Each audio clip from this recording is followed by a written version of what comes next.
A wave of violence in Iraq. 4 successive blasts hit the Iraqi city of Karbala Sunday, killing at least 17 people and wounding dozens more outside a local government building in an attack officials blame on al-Qaeda affiliates. Major General Jeffrey Buchanan in Baghdad was made available to Reuters by the Pentagon. The attacks that we saw yesterday in Karbala are a concern. And although we haven't seen any specific claims, it looks very much like al-Qaeda in Iraq's work.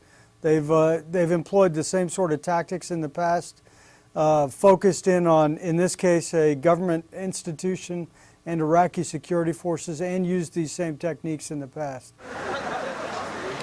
Karbala, a major Shiite holy city about 50 miles southwest of Baghdad, has often been attacked in the past by Sunni Islamist insurgents targeting Shiite pilgrims who flock to the city's religious sites.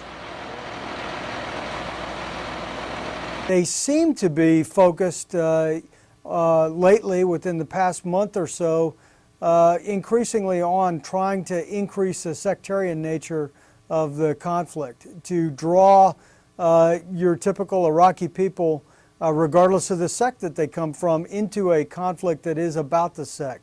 Now, uniformly, the Iraqi people have been against that, and they are determined to take on the terrorists as terrorists rather than identify them with one sect or the other.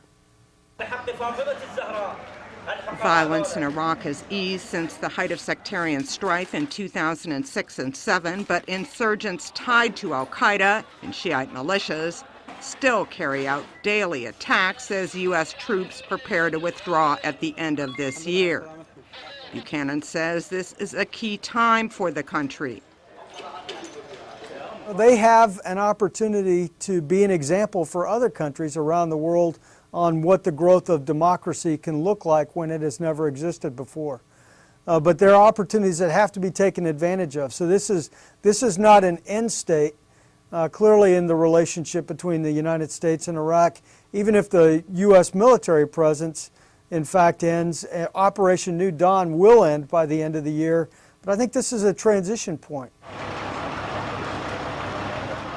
Buchanan says while Iraqi officials have indicated that they want to talk about keeping U.S. forces in Iraq beyond the end of the year, no agreement has been reached yet.